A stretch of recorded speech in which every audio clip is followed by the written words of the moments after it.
அகரம் ஃபவுண்டேஷனுடைய நிறுவனர் சூர்யா அவர்களே,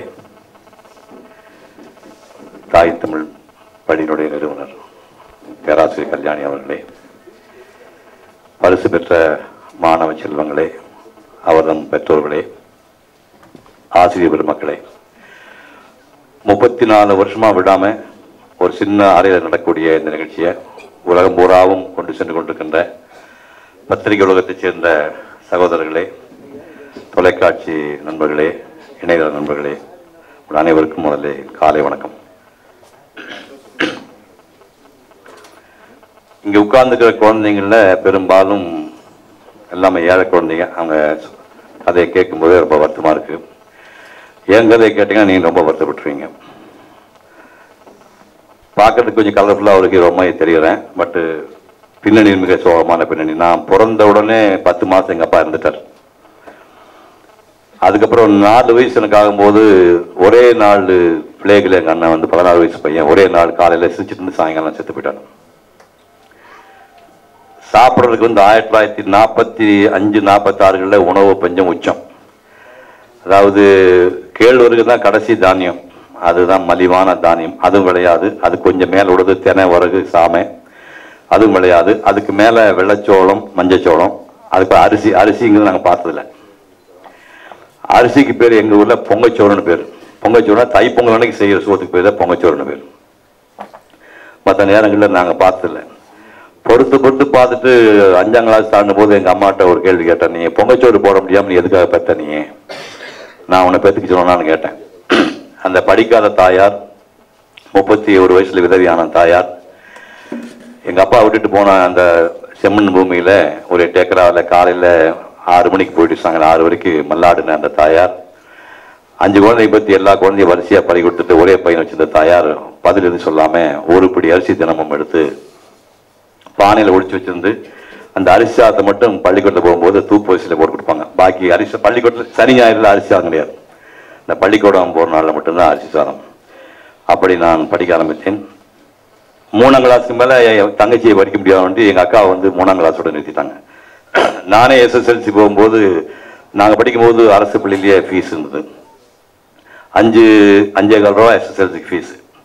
பப்ளிக் எக்ஸாமினேஷனுக்கு 11 ரூபா 50 பைசா எக்ஸ்ட்ரா கட்டணும்.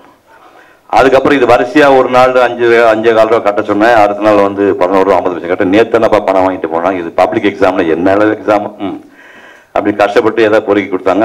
சோளத்தட்டு அறுவடை நடந்துட்டு இருக்குது. அந்த நேரத்தில் அறுவடைக்கு நான் காசு கொடுக்குறதா இது கொடுக்குறதா போராடிட்டு இருக்கும்போது 3ஆவது நாள் போய் இந்த 6ஆம் கிளாஸ்லேருந்து 6, 7, 8, 9, 10, 11 இது வரைக்கும் இந்த 5 வருஷம் டீச் பண்ண டீச்சர்ஸு, ஆண் ஆசிரியர்கள், பெண் ஆசிரியர்கள், ஹெட் மாஸ்டர், கூட படித்த ஒரு 25 பசங்க, ஒரு 6-7 பெண்கள் எல்லாம் சேர்ந்து குரூப் ஃபோட்டோ எடுக்கணும். அந்த குரூப் ஃபோட்டோவுக்கு ஸ்வீட் காரம் காஃபியோட 5 ரூபா. அப்படின்னா இந்த 3ஆவது நாள் போய் படையெடுத்து இந்த குரூப் ஃபோட்டோ மேட்டர் சொன்னோடனே அம்மா வந்து பிச்சே போடுவேன். நான் தோட்ட வேலையை பார்க்கறதா, அவனுக்கு கூலி கொடுக்குறதா, உனக்கு கொடுக்குறதா, இப்போ இந்த ஃபோட்டோவில் அழுகுதா அப்படிங்கிறது நியாயமாக இருந்துச்சு. என்ன ட்ராஜடின்னு என்ன மாதிரியே கூட படிச்சதில் ஒரு 1st, 2nd, 3rd ரேங்க். நான் வந்து 4வது, 5வது ரேங்க் தான் வருவேன். நான் பெரிய படிப்பாடிலாம் கிடையாது. 4வது, 5வது ரேங்க் தான் நான் வருவேன். அந்த 4, 5 ரேங்க் வர முன்னாடி பசங்களே ஒரு 2 பேருக்கு நிலைமை இதே மாதிரி. 3 மணிக்கு பில் அடித்தாங்க. நாங்கள் பையில தூக்கி போட்டு நாங்கள் வெளியில் போனோம். மற்ற பசங்களை பெஞ்சு சேர்லாம் போட்டு வாத்தியாரில் வந்து உட்காந்து ஃபோட்டோ ரெடி பண்ணாங்க. எங்கடா போறீங்கன்னாங்க, வீட்டுக்கு போகிறோம். இல்லை குரூப் ஃபோட்டோ எடுக்கலாம். ஆமாம், காசு கொடுத்தவங்க தான் குரூப் ஃபோட்டோ எடுக்கலான்னு சொன்னான். அவனுக்கு கொஞ்சம் ரொம்ப மனசு உடஞ்சி போச்சு. அவனுக்கு சரி பரவாயில்ல, ஃபோட்டோவிலே இருந்துட்டு போகலாம் அப்படின்னா. இல்லைடா, காசு கொடுக்காம ஃபோட்டோவில் நிற்கிறது கொஞ்சம் கேவலமாக இருக்கு, மன்னிச்சுக்கணும் வந்துட்டோம். அதாவது 1957 நான் அந்த புகைப்படத்தை எடுக்க முடியவில்லை. அதுக்கப்புறம் சென்னை வந்து ஓவியக் கல்லூரியில் ஒரு 6 ஆண்டுகள் படித்தேன். அப்புறம் திரைப்படத்துறையில் நுழைஞ்சேன். 2007 வரைக்கும் கணக்கு பார்த்தா நான் நிறைய படங்கள் கிட்டத்தட்ட 192 படங்களில் நடிச்சிருக்கேன். 175 படங்கள் ஹீரோவாக பண்ணியிருக்கேன். எங்கள் காலத்துடைய ஃபிலிம் கணக்கு பார்த்தீங்கன்னா ரொம்ப கம்மியாக கூட ஒரு 4 கோடி ஃப்ரேமில் என்னுடைய முகம் இருக்குது. அது சினிமா ஃபிலிமில் பார்த்தீங்கன்னா ரொம்ப கம்மியாக சொல்ல கூட இருக்கும். அது 4 கோடி ஃப்ரேம்லையாவது இந்த முகம் இருக்குது. ஆனால் 1 கோடி போட்டாலும் அந்த 5 ரூபா ஃபோட்டோ கிடைக்காது. அப்படி நான் வாழ்க்கையை துவக்கணும். காலம் அதுலேயும் ஒரு கருணை செய்து 1957 எடுக்க முடியாத ஃபோட்டோவே கரெக்டாக 50 வருஷம் கழித்து விஜய் டிவிக்காக ஒரு நிகழ்ச்சிக்கு நாங்கள் போனோம்.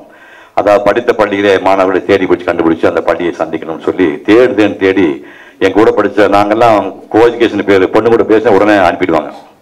எங்கள் அக்கா படித்தாலும் எங்கள் அக்காவோட பேச உடனே வீட்டுக்கு அனுப்பிடுவாங்க. படிப்பு இல்லை, டிஸ்மிஸ் பண்ணி அனுப்பிடுவாங்க. 6ஆம் கிளாஸ்லேருந்து SSLC வச்சு பண்ண கூட பேசுறதே கிடையாது. SSLC முடியும் போது ஆட்டோக்கார பொண்ணு வந்து மேலே வச்சுட்டு போவோம், அந்த பொண்ணுங்க வந்து கைது போடுவாங்க. அதே மாதிரி நாங்கள் வைப்போம் போவாங்க. அவ்வளோதான். நாங்கள் வாழ்க்கையில் பேசுனதே கிடையாது. 50 வருஷம் கழிச்சு பாட்டி ஆகிட்ட என் கிளாஸ்மேட்ஸ் வர சொல்லி ஒரு 3-4 பாட்டிங்க வந்தாங்க. கூட படித்த பசங்க ஒரு 8 பேர் வந்தாங்க. உயிரோட 4 வாத்தியார் இருந்தாங்க. எந்த இடத்துல அந்த போட்டோ எடுக்க முடியாம நான் ஏங்கிட்டு இருந்தோம், அதே இடத்துல பெஞ்சு போட்டு நாக்காளி போட்டு அதே சீமையோடு அதே பில்டிங்கு அங்கே நடுவில் ஒரு மரம் மட்டும் முளைச்சிருந்து அங்கே போய் போட்டோ எடுத்து 50 ஆண்டுக்கு பிறகு போட்டோ எடுத்து அந்த போட்டோ இன்னும் வச்சிருக்கிறேன். இப்படி என்னுடைய வாழ்க்கை வந்து போச்சு. எதுக்கு சொல்ல வரேன்னா, உங்களை எல்லாம் காப்பாத்துறது அந்த 7 கோடி பேர்ல என்னுடைய பார்வையில் நம்ம கேட்டகையில் உள்ளவங்க கிட்டத்தட்ட 7.5 கோடி மக்கள் வச்சுங்க. 7.5 கோடியில் நம்ம மாதிரி மக்கள் வந்து மினிமம் 3 கோடிக்கு மேலே இருக்காங்க. அடுத்த வேலை சாப்பாட்டுக்கு சரி இல்லாமல், நல்லா படிக்கிறதுக்கான சூழ்நிலை இல்லாமல், தினம் ட்ரெஸ் போட முடியாமல், நான்லாம் வந்து தீபாவளி பொங்கலுக்குலாம் ட்ரெஸ் போட கிடையாது. தீபாவளி பொங்கலுக்கு அடிக்கடி வருமா, எங்கள் அம்மா சொல்லுவாங்க. தீபாவளி பொங்கல் அடிக்கடி வருது, பணக்காரங்க பண்டிகை. கிழிஞ்சு போனால் மான பிரச்சனை. இப்போ டிராயர் பின்னாடி கிழிஞ்சா சொல்லி உடனே கடைக்கு கூட்டி போய் எடுத்து கொடுக்குறேன். அப்படியே ஒரு 2 சட்டை இருக்கு, உன்னை போட்டுக்குவேன், உன்னை வந்து துவைச்சி வச்சுட்டு இருப்பேன். கிழிஞ்சா அன்னைக்கு சாயங்காலம் உடனே புது சட்டை. அதுக்காக கிடைக்க முடியாது. தீபாவளி பொங்கல் நாங்கள் வந்து போட்டோம். இப்போ இந்த பசங்கள்லாம் வந்து தீபாவளி பொங்கலுக்கு துணி எடுத்து எனக்கு காமெடியாக தெரியும். ஏன்னா உரிய காலத்தில் வந்து அனுபவிக்க வேண்டிய காலத்தில் நான் தீபாவளி பொங்கலுக்கு புது சட்டை போட்டலை. அப்படி நான் வாழ்க்கையை துவக்கினேன்.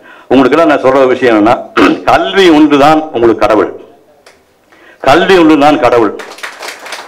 அது அம்மா அப்பா படிச்சுங்க. கல்வி தான் இந்த படிச்சுட்டீங்கன்னா உலகத்தில் எந்த மூலையும் போய் படிச்சுக்கலாம். கல்வி ஒன்று தான் அவங்களை காப்பாற்றும்.